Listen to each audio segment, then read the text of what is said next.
एक लड़के ने नदी के किनारे एक छोटा सा राक्षस देखा जो किसी पौराणिक एलियन जैसा दिख रहा था। उसने जल्दी से उस एलियन को उठाकर घर ले आया। तभी उसे उसका चेहरा साफ दिखाई दिया। उसकी बड़ी बड़ी आंखें और एक प्यारी सी नकल थी। लड़के की हरकतें थोड़ी डरपोक थीं, जिससे परिवार का कुत्ता इतना डर गया कि वह एक गुड़िया के पीछे छिप गया। उसकी आंखें घुट रही थीं। उसने तुरंत अपने भाई को, जो अभी अभी घर लौटा था, कमरे में खींच लिया और एलियन से मिलवाया। इससे पहले कि वह एलियन को देखकर संभल पाता, उसकी बहन अचानक कमरे में आ गई और एलियन के साथ एक दोहरा अभिनय किया। लड़के ने जल्दी से अपना मुंह ढक लिया, लेकिन शुरुआती सदमे के बाद उसके भाई और बहन को वह एलियन बहुत प्यारा लगा। उन्होंने उसे अपने सारे नाश्ते दिए और उसकी बहन ने सहजता से उसे एकांत फूलों का एक गमला दिया। एलियन ने जरा भी चिढ़ नहीं दिखाई। लड़के ने पृथ्वी को ऊपर उठाया और पूछा कि वह कहाँ से आया है। उसने अपनी लंबी उंगली से खिड़की की ओर इशारा किया, जो आकाशगंगा से बहुत दूर एक जगह थी। दिन में जब बच्चे स्कूल गए होते थे, वह घर पर अकेला होता था। उसकी नजर अपनी बहन के गुलदाउदी के गमले पर पड़ी और एक विचार के साथ ही फूल खिल उठे। उबाऊ एलियन कुत्ते को घुमाने ले गया और फ्रिज में कुछ खाने की तलाश की, लेकिन उसे कुछ भी अच्छा नहीं लगा। कुत्ते ने उत्सुकता से एक बोतल उठाई और उसे गटक लिया, लेकिन लड़के को भी ऐसा ही लगा। एलियन नशे में लड़खड़ा रहा था और कमरे में मौजूद लड़का भी लाल और स्तब्ध था। पीने के बाद उसने एक कॉमिक बुक देखी जिसमें सिग्नल ट्रांसमिशन का एक दृश्य था, जिसने उसे कुछ प्रेरणा दी। तभी उसकी माँ उसकी बहन के साथ लौट आई। सौभाग्य से उसकी माँ सामान रखने में व्यस्त थी और उसने एलियन को नहीं देखा। एलियन उसके पास से बिना किसी दिखावे के अकड़ कर निकल गया। जब तक लड़का स्कूल से घर लौटा, उसकी बहन ने एलियन को एक छोटी राजकुमारी की तरह तैयार कर दिया था और वह बोलना सीख चुका था। एक छोटी राजकुमारी के वेश में एलियन ने लड़के को हंसाया और अवाक कर दिया, लेकिन एलियन की बोलने की क्षमता ने उसे अभी भी मोहित कर रखा था। एलियन ने उसे शब्दों की एक श्रृंखला दिखाई जिसमें बताया गया था कि वह एक सिग्नल ट्रांसमीटर बनाना चाहता है। उसने दूर आकाश की ओर इशारा किया, हर पल घर की लालसा में। लड़का जाने को तैयार नहीं था, लेकिन उसने एलियन की भावनाओं को समझा और उसके साथ सामान ढूंढने चला गया।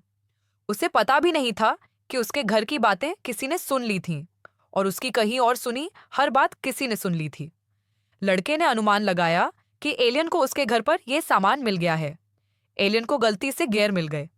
एलियन की उंगली चमक उठी, लड़के के घाव पर हल्के से थपथपाई, जिससे वह तुरंत ठीक हो गया।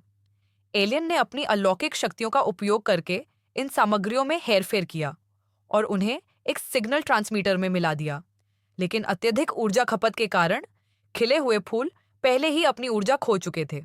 हैलोवीन पर भाइयों ने एलियन को एक सफेद मुखौटे से ढक दिया और उसे बाहर ले गए। फिर छोटा भाई अपनी साइकिल लेकर जंगल में गया, लेकिन यह उसका वहां पहला अनुभव था और साइकिल तेजी से नियंत्रण खो बैठी और जहाज के किनारे से उड़कर आसमान में जा गिरी। पता चला कि एलियंस ने लड़के को उड़ान का अनुभव देने के लिए अपनी अलौकिक शक्तियों का इस्तेमाल किया था। दोनों जल्दी से अपने गंतव्य पर पहुंच गए और लड़के ने एक संकेत प्रेषित किया। हवा का एक झोंका आया और पेड़ हिलाने वाली मशीन चलने लगी। दोनों जंगल में इंतजार करते रहे, इस बात को लेकर अनिश्चित थे कि संकेत सफलतापूर्वक प्रेषित हुआ है या नहीं। वे इंतजार के अलावा कुछ नहीं कर सकते थे। लड़का लगातार कमजोर महसूस कर रहा था और अंततः कोमा में चला गया। अगले दिन उसे तेज बुखार हो गया और उसके भाई के पास अपनी मां को बुलाने के अलावा कोई चारा नहीं था। लड़के ने एलियंस की तरह मदद के लिए पुकारने की कोशिश की, लेकिन उसकी मां एलियंस से पूरी तरह डर गई और तुरंत अपने बच्चे की रक्षा करने लगी। उसने जबरदस्ती उसके भाई को अपनी बहन को ले जाने का आदेश दिया, जबकि वह एलियंस की पुकार को पूरी तरह से अनसुना करते हुए लड़के के साथ भाग गई। हालांकि सीढ़ियों के नीचे पहुंचते ही उन्हें रुकना पड़ा। खतरनाक सूट पहने लोगों का सामना मरते हुए एलियंस के एक समूह से हुआ। लड़के और एलियंस को सुरक्षा के लिए वापस ले जाया गया। लोगों के एक समूह ने एलियंस का अध्ययन करने के लिए उन्हें घेर लिया, लेकिन दोनों ही डरे हुए थे। वे उन्हें रुकने के लिए चिल्लाते रहे, लेकिन किसी ने ध्यान नहीं दिया। लड़का एलियंस की जीवन शक्ति को कम होते हुए महसूस कर सकता था, जबकि उसका शरीर धीरे धीरे अपनी निराशा से उबर रहा था। आखिरकार एलियन की धड़कन धीरे धीरे बंद हो गई और मानवीय प्राथमिक उपचार के उपाय बेकार साबित हुए। शोधकर्ताओं ने शव को एक फ्रीजर में रख दिया। लड़के ने अंतिम अलविदा कहा, लेकिन जैसे ही वह जाने वाला था, उसने कुछ अजीब देखा। लड़का फ्रीजर में वापस आया और अचानक पुनर्जीवित होने के बाद उसने फ्रीजर खोला। एलियन पुनर्जीवित हो गया था। उसकी छाती से एक लाल रोशनी निकल रही थी और वह बार बार कह रहा था कि वह घर जाना चाहता है।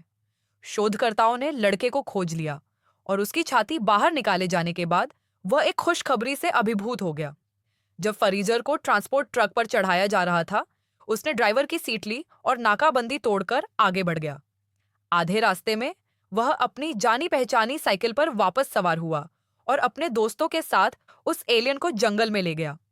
पुलिस और शोधकर्ता उसे जाने देने को तैयार नहीं थे। यह देखकर कि उन पर दोनों तरफ से हमला होने वाला है, एलियन ने एक बार फिर अपनी अलौकिक शक्तियों का इस्तेमाल करके सभी को अंतरिक्ष में भेज दिया। दोनों युवक एक साथ आकाश में उड़े और तुरंत जंगल का पीछा करने लगे।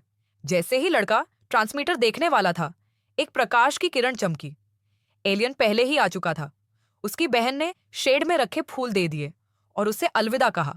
उसका भाई उसके सिर को छूना बर्दाश्त नहीं कर सका, लेकिन लड़का सबसे ज्यादा दुखी था। वह एलियन को सचमुच अपना दोस्त मानता था। उसने एलियन को तब तक गले लगाया जब तक वह पूरी तरह भीग नहीं गया।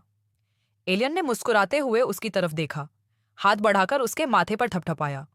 खुद से यह कहते हुए कि वह उसे कभी नहीं भूलेगा, उसने अपनी बहन के दे फूल उठाए और अपनी छोटी टांगों के साथ अंतरिक्ष यान में सवार हो गया।